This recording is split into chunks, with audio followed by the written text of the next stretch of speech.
dénoncer tey quand les gens parlent de Azer à la limite nit ñi dañ leen di jaxaseeg population bi. Où est le partenaire espagnol fan la xaalis bi ñu mobiliser xoose la xoose moom ñëw xoos na Sénégal parce que silence bi ñu jox malgré film bi ñu joué ça repose comme je l'ai dit une crise de confiance. Est-ce que ñii mën nañ leen wóolu et fi ma mbir yi mettee mooy tu sais Mohamed man je suis partisane sur le fait que il faut donner les jeunes au pouvoir. Mais c'est le plus jeune DG de l'attelage su ma juumee kii nu ñu koy waxee te Bachir. nga ni ma da nga juum Jean-Michel très jeune. 92 oui. Très jeune. Qui aujourd'hui moom la ñuy jàkkaarloo naan ko fu suñu 37 milliards yi jaar. C'est grave. Et c'est une question boo xam ni sénégalais yi man li ma metti mooy. xam nga nit boo wóoloo trop sa xel da ngay dem ba da ngay foog ne yow ñi nga jàkkaar loolu ils ne réfléchissent pas que quelqu'un me dise ci conférence de presse bi lan la ci jàng. amul ban réponse lañ ko jox sur fu xaalis bi dugg amul. Quelles sont les réponses qu'ils ont données à un député qui a interpellé quelqu'un boo xam ne dafay gérer suñu xaalis amul donc. nañ ñu defal une publication détaillée ci fan la 37 milliards yi dugg jarul sax ñuy gis seen kanam ñuy taxaw du ñu wan ni c'est des jeunes ils sont peut-être beaux ou pas beaux mais on n'a pas besoin de ça ils peuvent écrire un rapport et le sortir sur naka la ñuy utiliser 37 milliards yi il faut que ñu identifier ñu quels sont les projets qui ont été financés avec ces 37 milliards Mohamed il faut ñu ñëw wax ñu ban situation la ñu am ak contracté avec nu ñu koy waxee te José espagnol il faut que ñu dem audit parce que moi je n'ai pas aimé que le premier ministre tey loxo Jean-Michel ne ko defoo dara il est qui nous sommes dans une république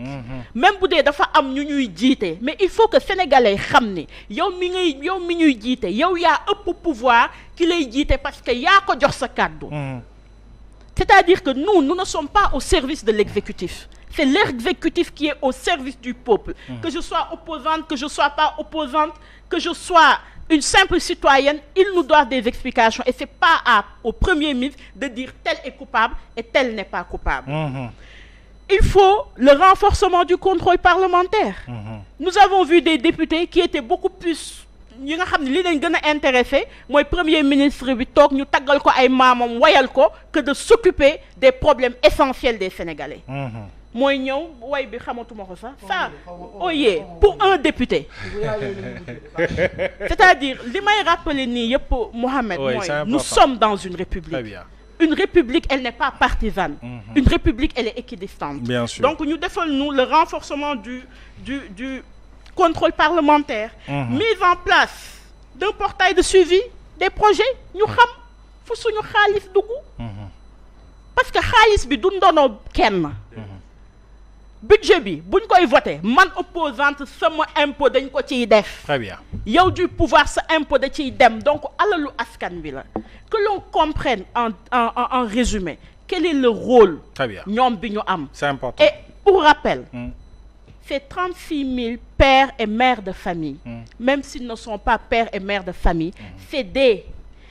citoyens sénégalais. Et les licenciements abusifs, dañ ko war a xeex parce que boo nee jub ne jubal ne jubanti dañuy retourner ci suñu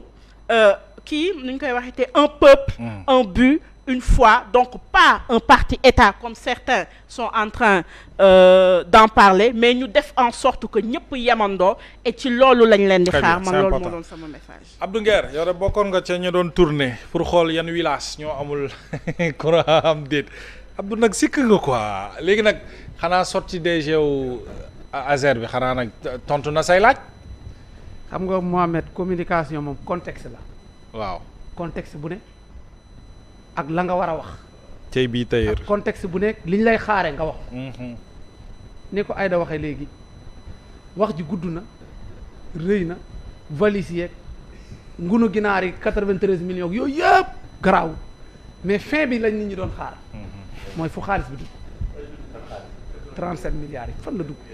maanaam li wax ji wa rëy man damaa bëgg moon dara rëcc ma ndax heure bu waxee ba daaneel rek maa ngi naan xëy na kàddu bii di ñëw. dina wax 37 fii la fu xaalis bi dugg. na ma mujjee mooy wax naa wax a wax ba géex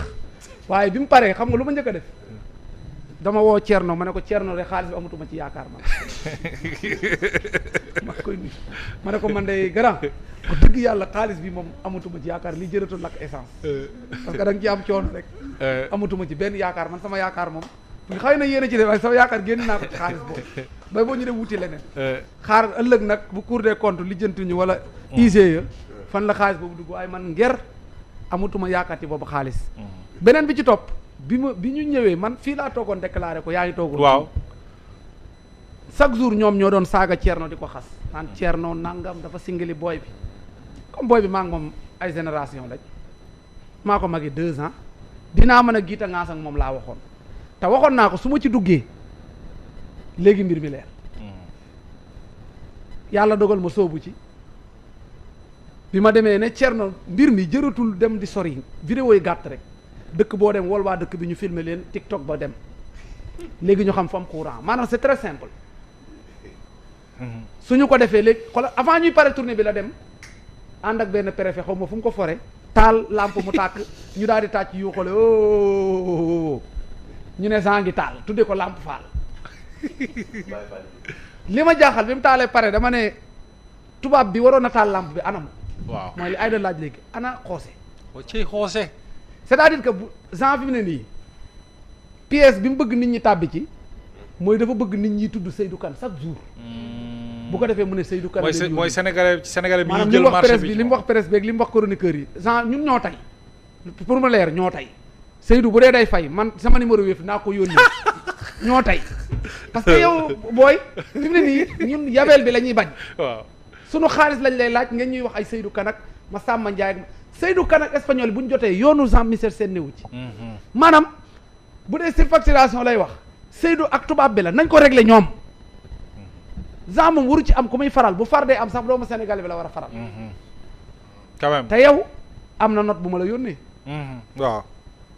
xam nga ne bu dee moom ay surfacturation la wax ak Seydou Kane xam nga ne la mu wax du dëgg ñun nag néewuñu fa ay défendre sax Seydou Kane ñun suñu xaalis daal la ñuy wër waaw suñu waxee daal maanaam bi ñu ko jot bi ko banque bi ko espagnol bi jotee fan la ko dugal yan village la ci électrifié wala boog bu fekkee commencé gul liggéey bi mu xamal nañu espagnol bi commencé gul liggéey bi mais xaalis baa ngi sur place fan la xaalis bi nekk mu ne compte sàngam ñu vérifié mais xaalis bi génn na ca banque ba oui dem na ca tubaab bi gisuñu xaalis après ñun dañuy toog rek di ko seetaan nii muy tëb suñu kaw di dal quand même di saaga ay journalistes yoo xam ne ba ñu taxawal organe de presse judduwul di leen xas di leen saaga naan leen dañ leen di fay ak lii ngeen war a bind tey la preuve oui Dakar waa quotidien bi mu ca bindee moom demande ba mu defoon xam nga aide à la presse neen da nga dem inscrire supprimer nañ yëfam moom ah bon capture baa ngi oui dugaloon na bañ def ko en attente ne ko